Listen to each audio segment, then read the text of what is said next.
तो last class में हमारा जो दो टॉपिक थे, एक तो काय के बारे में सारी चीज़ें और चिकित्सा के बारे में, ये सब हमने पढ़ लिया था। आज हम पढ़ेंगे काय चिकित्सा, यानी कि पूरा का पूरा कल हमने काय अलग से पढ़ा, चिकित्सा अलग से पढ़ा। आज काय चिकित्सा की बात करते हैं कि काय चिकित्सा को अगर कंबाइंड करके आप बोलो तो काय चिकित्सा क्या है। तो काय चिकित्सा के बारे में बोला गया है, कायस्य अंतर अग्ने चिकित्सा, यानी कि अंतरअग्नि। अंतरअग्नि कौन सी है हमारी? जठराग्नि। जो आपकी 13 प्रकार की जो अग्नि है, उसमें अगर मेन बोला जाए तो कौन सी अग्नि होती है? जठराग्नि होती है। तो जठराग्नि के रोगों की चिकित्सा ही क्या है? काय चिकित्सा। अब आप देखो, कोई भी रोग उठा लो, ज्वर से लेके पांडु है, कामला है, अतिसार है, रक्तपित्त है, सब में सबसे पहले होता क्या है? दोष कुपित होकर जठराग्नि को दूषित करते हैं। तो मैं समझाना ये चाह रही हूँ कि हम जितने भी रोग पढ़ते हैं आयुर्वेद में, मैक्सिमम मैक्सिमम रोग किसकी वजह से होते हैं? कोई तो अग्निमांद्य की वजह से हो रहा है, यानी कि अग्नि विकृत हो किसी वजह से, जठराग्नि विकृत हो किसी वजह से, तो वही मेन कारण रहता है सभी दोषों के होने का। ये चीज़ आपको ज़्यादा अच्छी तब समझ में आएगी जब मैं आपको सेकंड पार्ट पढ़ाऊंगी, तो उसमें सभी रोगों की हम संप्राप्ति भी पढ़ेंगे, तो वहाँ आपको ये और ज़्यादा क्लियर हो जाएगा। तो बस आपको वन वर्ड में काय चिकित्सा का मतलब याद रखना है कि हम क्या पढ़ते हैं काय चिकित्सा के अंदर, कि जठराग्नि की वजह से जितने भी होने वाले जो रोग हैं, उनकी चिकित्सा हम किसके अंदर पढ़ेंगे? काय चिकित्सा के अंदर। ये बहुत फेमस लाइन है, आपने सुनी भी होगी बहुत ज़्यादा, रोगा सर्वे अपि मंदग्नौ, कि सभी रोगों का कारण कौन होता है? अग्निमांद्य होता है। जो भी दो रोग बताए गए हैं आयुर्वेद में, 99.99% कारण कौन होगा? मंदाग्नि की वजह से होता है। चाहे आप गुल्म ले लो, चाहे रक्तपित्त ले लो, ज्वर ले लो, पांडु ले लो, कामला ले लो, कोई भी रोग हो, उदर रोग हो, कोई भी, सारे के सारे किसकी वजह से होंगे? अगर अग्नि क्या है? मांद्य है। तो इसी कारण से हम काय चिकित्सा में मेन किसकी चिकित्सा करते हैं? अग्निमांद्य की या जठराग्नि की चिकित्सा आप कह सकते हो। सभी रोग मंदाग्नि अर्थात दुर्बल अग्नि के कारण उत्पन्न होते हैं। तात्पर्य क्या है कि जठराग्नि तथा ज्वरादि सभी रोगों की चिकित्सा जिस अंग के द्वारा, जिस अंग यानी कि किसके बारे में बात हो रही है? काय चिकित्सा। कि जठराग्नि के कारण जितने भी ज्वर आदि और भी रोग पढ़ोगे आप, उनकी चिकित्सा जिस अंग के द्वारा की जाती है उसे हम क्या कहते हैं? काय चिकित्सा। तो ये बहुत कोई इम्पोर्टेंट और ख़ास बात तो थी नहीं, बहुत नॉर्मल सी बात है कि आपको काय चिकित्सा में क्या पढ़ना है? जठराग्नि के रोगों की चिकित्सा। फिर हम बात करते हैं अग्नियों की। अग्नियाँ जो है आयुर्वेद में कितने प्रकार की बताई गई हैं? 3 प्रकार की। कौन कौन सी? 3 प्रकार की ऐसे बोला है। वैसे अगर आपसे पूछा जाए कि अग्नि कितनी होती है, तो 13 ही बोलनी है आपको, ठीक है। यहाँ पे 3 कैसे क्लासिफिकेशन किया है? जठराग्नि, धात्वाग्नि और भूताग्नि। और इन सबको मिला के हम बोलेंगे कि अग्नि कितने प्रकार की होती है? 13 प्रकार की। तो आपको कितनी ही बोलनी है? 13 ही बोलनी है। जिनमें प्रधान कौन सी होती है? जठराग्नि होती है, जो कि 1 प्रकार की होगी। उसके बाद सभी धातुओं की धातु अग्नि कितनी होती हैं? 7 होती हैं। रसाग्नि, रक्ताग्नि, ऐसे करके शुक्र तक सारी अग्नियां। फिर आती है भूताग्नि, यानी कि आकाश महाभूत की अग्नि, पृथ्वी महाभूत की अग्नि, वायु की अग्नि। तो जितने भी आपके 5 महाभूत हैं, उनकी अग्नियां, ठीक है। तो इस तरीके से कितनी अग्नि हो गई? 13। सारी चीजें आपकी पढ़ी हुई हैं, नया कुछ नहीं चलेगा अभी। शुरू की 7-8 क्लास में नया कुछ भी नहीं है, पूरी फिजियोलॉजी या पैथोलॉजी आएगी आपकी, और इसमें कुछ भी अलग नहीं आएगा। उसके बाद आपका जो मेन केस ही होगा वो शुरू होगा। अभी हम बहुत बेसिक पढ़ रहे हैं। फिर आती है बल भेद से। 4 प्रकार की होती है अग्नि। अब आपके सामने क्वेश्चन दे दिया जाए कि आप अग्नि के प्रकार बताइए, और लेकिन जब तक आपसे ये ना कहा जाए कि बल भेद से अग्नि बताइए, तब तक आपको अग्नि का 4 भेद नहीं बताना है। पहला आंसर हमेशा आपका अग्नि 13 प्रकार की होती है। अगर आपसे कुछ नहीं बोला गया है कि अग्नि कितने प्रकार की है, तो फर्स्ट आंसर आपको आंख बंद करके 13 प्रकार का करना है। जब तक क्वेश्चन में लिख के नहीं आ जाए कि बल भेद से अग्नि का प्रकार बताइए, तब तक आपको 4 नहीं बताना है। और अगर आ गया कि बल भेद से बताओ, तो फिर कितनी बोलनी है आपको? 4 होती हैं। कौन कौन सी?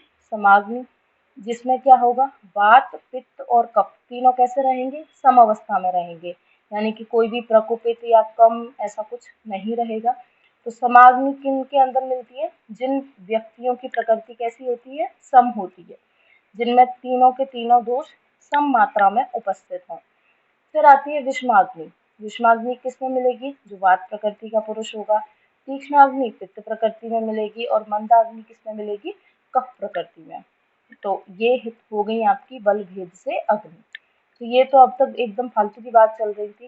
फालतू की कैसे, कि आपको सब पता है, इसमें नया कुछ भी नहीं था। अब हम बात करते हैं भेषज के बारे में। भेषज किसको बोलेंगे, आप भेषज से क्या समझ सकते हो? तो भेषज का मतलब है भेषम रोग भशम जयति इति भेषजम। कोटेशन याद नहीं करना है, लिख दिया है बस ऐसे ही। क्या बोला है, भेषज का मतलब क्या बताया है, कि जो रोग के भय को दूर करे। जैसे किसी व्यक्ति को जो है, मान लो रक्तपित्त हो रखा है और उसमें आपने भेषज दी, लाक्षादी चीर दे दिया, या फिर जो नाग बला कल्प चला रहे हो, आप कुछ भी चला रहे हो, तो वो जो भेषज है, वो उसके अंदर आप जो औषधि दे रहे हो, वो क्या कर रही है, उस रक्त पित्त को या उस रोग को क्या कर रही है, दूर कर रही है। तो भेषज का क्या मतलब होता है, जो रोग के भय को दूर करे उसको हम क्या कहते हैं, भेषज कहते हैं। और भी मतलब है इसके, क्या क्या मतलब है वो देखते हैं। तो यहाँ पे जो लिखे गए हैं वो इसके क्या है, सिनोनिम, यहाँ लिख लीजिएगा इस पॉइंट पे, ये क्या है, इसके पर्याय। जो मैंने आपको लास्ट क्लास में कल ही बताए थे, औषध के पर्याय बताए थे ना, वही है ये। चिकित्सितम व्याधि हरम पथ्यम साधनम औषधम। भेषज के क्या क्या पर्याय, व्याधि को हरने वाला, कल बात हो चुकी है हमारी इस बारे में, कोटेशन आज लिखा है ये। पथ्यम, पथ्य भी किस क्या होती है, भेषज। और साधन, औषध, प्राश्चित, प्रशमन, प्रकृति स्थापन, ये सभी किसके सिनोनिम है, भेषज के। ठीक है, ये सारे के सारे किसके पर्याय हैं, भेषज के। तो जो कल लिखा था वहां इसको लिख लेना। फिर आता है भेषज। भेषज का बेसिक मतलब अगर आपसे कोई पूछे कि सिंगल मीनिंग में आप समझाइए हमको कि भेषज क्या होता है, भेषज क्या होती है, तो भेषज हम किसको बोलेंगे, कि जो रोग उत्पन्न नहीं है उनको तो उत्पन्न ना होने दे, यानी कि अनुत्पन्न रोगों को उत्पन्न ना करे, जो आपके शरीर में अभी एग्जिस्ट नहीं करते। जैसे मान लो कोई व्यक्ति है, एकदम स्वस्थ है, डेली वो च्यवनप्राश खा रहा है और जो है संशमनी वटी खा रहा है, या फिर जो है गिलोय का स्वरस ले रहा है, तो क्या उसको कभी ज्वर होगा? मे भी हो सकता है, लेकिन 99% चांसेस हैं कि नहीं होगा, क्योंकि क्या है, ये सारे के सारे इम्यूनिटी बूस्टर हैं। क्या उसको कोई इन्फेक्शियस डिजीज होगी? नहीं होगी। तो वहां पे वो जो भेषज आप ले रहे हो, च्यवनप्राश हो गया या फिर गिलोय स्वरस हो गया, वो किसका काम कर रहे हैं, वो उस तरीके की भेषज का काम कर रहे हैं जो आपको भविष्य में होने वाले रोगों से बचाए, यानी कि अनुत्पन्न रोगों को उत्पन्न ना होने दे। जैसे बहुत फेमस एग्जांपल मैं बात करूं कि कोरोना वायरस हुआ, तो जो लोग रेगुलर जो है गिलोय स्वरस ले रहे थे, शमशमनी वटी ले रहे हैं, या फिर च्यवनप्राश खा रहे हैं, हल्दी वाला दूध पी रहे हैं, उनको तो कोरोना हुआ ही नहीं। क्यों नहीं हुआ? क्योंकि उन्होंने वो भेषज जो है वो पहले से लेते रहे थे। तो वहां पे उस भेषज ने क्या काम किया, कि जो रोग हो सकते थे, जो बाद में उत्पन्न हो सकते थे, उनको उत्पन्न नहीं होने दिया। एक तो काम किया ये भेषज ने। एक तो भेषज जो है वो इस तरीके से काम करेगी, दूसरा कैसे काम करेगी, उत्पन्न रोगों को नष्ट करे। अब कोई रोग हो गया, कोई भी रोग हो गया, कृमि रोग हो गए, तो कृमि के लिए आप जो भी औषध दोगे, वहां पे वो भेषज कैसे काम करेगी, कि कृमि की वजह से कृमि रोग हो गए तो उसको नष्ट करना। ठीक है, तो कहने का मतलब है कि ये दो तरीके से काम करेगी। एक तो जो रोग नहीं हुए हैं उनको उत्पन्न नहीं होने देगी, और जो रोग उत्पन्न हो गए हैं उनको क्या कर देगी, खत्म कर देगी। तो इस तरीके से भेषज जो है उसका आप दो तरीके से मतलब या दो तरीके से यूज कर सकते हो। फिर है इसका क्लासिफिकेशन। क्लासिफिकेशन कैसे है, कि वो जो आयुर्वेद का आपको प्रयोजन पता होगा, बिल्कुल वैसे ही चलना है। प्रयोजनम च आस्य स्वस्थस्य स्वास्थ्य रक्षणम वाला, उसी के उस कॉन्सेप्ट पे ये भेषज वाला कॉन्सेप्ट चलेगा। क्या, कि स्वस्थ के स्वास्थ्य को बनाए रखना। जिन व्यक्तियों को रोग नहीं हुआ है, जो एकदम स्वस्थ है, और उनको हमेशा ही हेल्दी रखना है, उनको कभी रोग नहीं होने देना है, तो उनको आपको किस तरीके की औषध देनी है? जैसे च्यवनप्राश हो गया, तो वो किसका काम करेगा? रसायन ही तो है एक तरीके का च्यवनप्राश, ठीक है। तो उन व्यक्तियों में आप जो औषध दोगे वो किस रूप में दोगे? रसायन और वाजीकरण के रूप में। रसायन क्या करेगा? इम्यूनिटी बूस्ट करेगा उसकी। तो कोई भी उसको जो होने वाली इन्फेक्शियस डिजीज है या किसी भी तरीके की जो कृष्णता दुर्बलता की वजह से होने वाली रोग है, वो उसको नहीं होंगे, ठीक है। तो जो स्वास्थ्य को बनाए रखने के लिए आपको दो तरीके से भेषज का यूज करना है, एक तो रसायन फॉर्म में और एक वाजीकरण फॉर्म में। तो रसायन कल भी हमने बात की थी, क्या होगा रसायन का मतलब क्या है? लाभो पायो ही सस्ता नाम रस आदि नाम रसायनम, जो रस आदि धातुओं की प्राप्ति का, एक तो कल हमने पढ़ी थी जरा व्याधि नाशनम, जो बुढ़ापे का और व्याधि का नाश करे वो होता है रसायन। दूसरा, जो रस आदि धातुओं की प्राप्ति का, यानी कि जिससे जो आपकी धातुएं हैं वो सही रूप में आगे बनती रहें, उनकी प्राप्ति का जो उपाय है वो क्या होगा? रसायन। वाजीकरण की भी कल बात कर ली थी हमने कि वाजीकरण जो है किस रूप में आप करवा सकते हो, या मेन वर्क वाजीकरण का क्या रहेगा? शुक्र को बढ़ाने वाला रहेगा, संतान प्राप्ति करवाएगा और बल और पुष्टि वर्धक होता है, ठीक है, वाजीकरण। फिर यहाँ पे ये भी लिखा गया है कि वाजीकरण के अगर आपसे भेद पूछा जाए तो कितने बताने हैं आपको? 4। ये आप सुश्रुत के पहले चैप्टर के अंदर पढ़ोगे, जब आप सुश्रुत संहिता पढ़ोगे उसके पहले चैप्टर में ही एक कोटेशन आया हुआ है। तो आपको वाजीकरण के भेद कितने बताने हैं? 4 बताने हैं, जिसमें अगर शुक्र को बढ़ाना है, शुक्र को बढ़ाना है, उसका वर्धन करना है, तो किसका प्रयोग करना है? माश। माश यानी कि उड़द की बात हो रही है, ठीक है। और शुक्र का वर्धन भी कराना है, शुक्र धातु को बढ़ाना भी है, प्लस उसका इजैकुलेशन श्रावण भी कराना है, तो किसका प्रयोग करना है? दूध का प्रयोग करना है। किसके फॉर्म में? वाजीकरण द्रव्य के फॉर्म में। ये है क्या? आप कंफ्यूज मत होना, ये है क्या? ये चारों चीज जो यहाँ पे लिखी गई है ये वाजीकारक द्रव्य है, ठीक है। तो अगर शुक्र को बढ़ाना है तो मांस का प्रयोग करो, शुक्र को बढ़ाना भी है, श्रावण भी कराना है, तो दूध का प्रयोग करना है। और केवल उसको बढ़ा हुआ तो ऑलरेडी है, केवल उसको श्रावण कराना है, इजैकुलेशन कराना है, तो स्त्री का स्पर्श कराना है और उसको रोकना है। अगर किसी में ज्यादा हो गया और उसको रोकना है तो क्या देना है? भांग और अहीफे। तो ये क्या है? द्रव्य है, वाजीकारक। लेकिन अगर आपसे मेन ही, इसको हम जनरली वाजीकरण के भेद में नहीं मानते, जो चौथा पॉइंट लिखा है, केवल ये 3 ही है, तो यहाँ आप करेक्ट कर लेना, केवल 3 ही आपको बताने हैं वाजीकारक भेद। शुक्रवर्धक, भेद या बोले या द्रव्य, शुक्रवर्धक, शुक्रवर्धक व श्रावक, और एक ओनली शुक्र श्रावक। ये फोर्थ को इसमें इंक्लूड मत करना, गलती से लिखा हुआ है, केवल 3 ही बताने हैं। तो एक तो आपका भेषज का ये क्लासिफिकेशन कंप्लीट हो गया। दूसरा आता है क्लासिफिकेशन कि रोग अगर हो गया है तो उसको दूर करना। तो आतुरस्य विकार प्रशमनम, तो उसके लिए तो हम पूरी केसी सेटिंग पढ़ेंगे कि कोई भी रोग हो गया है तो उसमें क्या चिकित्सा दोगे, वो पॉइंट आपका वहां आ जाएगा। तो ये तो बात हुई आपकी भेषज की। अब बात आती है अभेषज। भेषज और अभेषज दो तरह की चीज होती है। अभेषज को आप निदान भी कह सकते हो एक तरीके का। तो अभेषज क्या होता है? जो रोग को उत्पन्न करे। इसके भी दो भेद बताए गए हैं, बाधन और सानुबाधन, बाधन और अनुबाधन।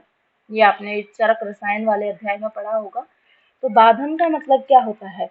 जो थोड़े समय के लिए कष्ट दे। जैसे कि मान लो आप, बहुत तेज गर्मी पड़ रही है मई जून वाली, और आप धूप में खड़े हो, लेकिन फिर आप 15 मिनट बाद एसी में चले गए, तो उस धूप ने आपको थोड़ी देर ही तो परेशान किया। ऐसा थोड़ी है कि आपके 1-2 दिन खराब हो गए या 2-3 दिन तक फिर आपको धूप लगती जा रही है, लगती जा रही है, ऐसा नहीं है। तो जो एक्यूट काम करे, यानी कि थोड़ी देर ही आपको परेशानी दे रहा है, वो अभेषज कौन सी होती है? बाधन, जो बाधा पहुंचाए, लेकिन कितनी देर के लिए? थोड़ी देर के लिए। तो उसके एग्जाम्पल के तौर पर आप बोल सकते हो धूप लगना, या व्यायाम के बाद थक जाते हैं, जैसे बहुत ज्यादा एक्सरसाइज कर ली तो फिर स्वेटिंग होती है और जो है ब्रीदिंग नॉर्मल नहीं रहती है, तो वो जो थोड़े टाइम का जो कष्ट है वो किसके अंदर आता है? बाधन के अंदर। फिर आता है अनुबाधन। अनुबाधन होता है जो दीर्घ काल तक कष्ट दे, जैसे कि जो है कुष्ठ हो गया, राजक्षमा हो गया। तो ये तो जो रोग है, ऐसा तो है नहीं कि आज कुष्ठ हुआ और फिर कल दवाई ले ली परसों ठीक, ऐसा तो नहीं है। एक बार अगर लेप्रोसी हो गई तो बहुत लंबा ट्रीटमेंट चलेगा, हो सकता है ठीक नहीं भी हो, याप्य रोग याप्य हो जाए। राजक्षमा का भी सेम सीन है। तो ये ऐसे रोग जो बहुत लंबे टाइम तक रहे, वो किस में आते हैं, अनुबाधन के अंदर आते हैं। तो ये तो कोई नहीं पूछेगा आपसे।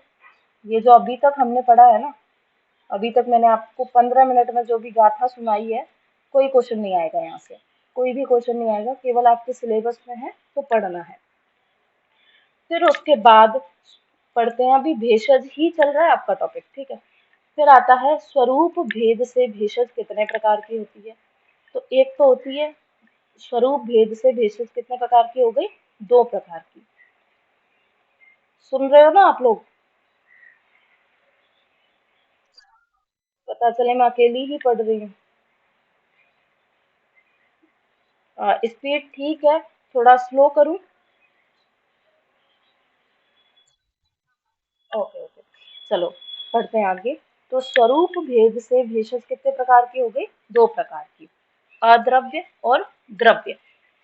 अद्रव्य जैसे कल भी मैंने बात की थी, द्रव्य भूत और अद्रव्य भूत, वही सेम चीज लिखी हुई है यहाँ पर थोड़ा डिटेल में, कि इसमें किसी औषध का प्रयोग न करके उपायों द्वारा चिकित्सा की जाती है। जैसे हम उन्माद में करते हैं, हर्ष उत्पन्न करना, या फिर अभ्यंग, अभ्यंग कर रहे हैं, ये भी किसमें, अद्रव्य, केवल सूखा अभ्यंग कर रहे हो, ठीक है, वो आ गया।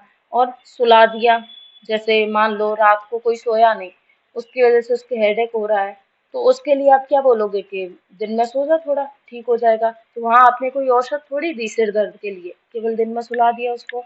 और चकित रहना, ये सारे किसके अंदर आते हैं, अद्रव्य के अंदर। यानी कि इसमें हम किसी भी तरीके की औषध का प्रयोग नहीं कर रहे हैं। फिर आता है द्रव्य। द्रव्य में क्या होगा, इसमें औषध व आहार दोनों से चिकित्सा की जाती है। यानी कि द्रव्य जो भेषज होगी उसमें आप औषध का तो यूज करोगे ही करोगे, साथ में आप आहार का भी यूज कर सकते हो। अब आपको यहाँ से एक चीज समझनी है जो आपको आगे काम आएगी, कि औषध और आहार में डिफरेंस कितना होता है। कि कोई भी आहार है, जैसे आंवला है, ठीक है, तो आंवला को आप आहार के तौर पे भी यूज कर सकते हो और औषध के तौर पे भी यूज कर सकते हो, क्लियर है। लेकिन इनमें हम डिफरेंस कब बोलेंगे, कि इनमें बेसिक डिफरेंस होता किस वजह से है, तो हम किसी पर्टिकुलर चीज को आहार बोलते हैं और औषध बोलते हैं, किस बेस पर बोलते हैं, तो वो आता है रस और वीर्य के बेस पे। जैसे आपने एक कॉन्सेप्ट डीजी के अंदर पढ़ा होगा, कि रस से ज्यादा बलवान जो होता है वो विपाक होता है, विपाक से ज्यादा बलवान जो होता है वो वीर्य होता है। ये कॉन्सेप्ट आपने पढ़ा होगा। तो औषध आपकी कैसी होनी चाहिए, जो वीर्य में प्रधान हो, क्योंकि औषध जो है उसको जल्दी काम करना चाहिए, तभी तो वो आपकी बॉडी में इफेक्ट करेगी। तो औषध के लिए हमेशा बोला गया है कि औषध आप किसको कहते हो, जो वीर्य प्रधान होती है, ठीक है। तो औषध कैसी रहेगी, जो वीर्य प्रधान हो और अरुचिकर हो। अब आपसे मुझसे किसी से भी कह दिया जाए कि आपको त्रिकटु खाना है, तो क्या खाओगे, कड़वा होता है, कैसा होता है, अरुचिकर होता है, उसको खाने का मन नहीं करेगा। लेकिन उसी की जगह आपसे रसगुल्ले का बोल दिया जाए तो खाने का मन करेगा, क्योंकि औषध कैसी होती है, अरुचिकर होती है, खाने में मतलब टेस्टी नहीं होगी, या फिर रस में मधुर नहीं होगी, वो सब चीजें आ जाएंगी। तो औषध जो होगी वो वीर्य प्रधान और अरुचिकर होती है। उधर दूसरी तरफ जो होता है आहार, जो होता है वो रस प्रधान और रुचिकर होता है। तभी तो हम आहार के अंदर क्या है, रसगुल्ले वगैरह इनका यूज करते हैं। अब कड़वी कड़वी चीजें थाली में किसी को परोस देंगे तो खाएगा क्या, नहीं खाएगा। तो क्या है, आहार क्या होता है, रुचिकर और रस प्रधान। ये दोनों बातें आप याद रखिएगा, आगे काम आएगी। पूछूंगी मैं कभी बाद में, जब भी टॉपिक आया कोई तो ये आपका जो पहला पॉइंट था, काय चिकित्सा और काय चिकित्सा, ये पहला पॉइंट आपका कंप्लीट होता है। अब नेक्स्ट पॉइंट मैं आपका शुरू करूंगी चिकित्सा के चतुष्पाद।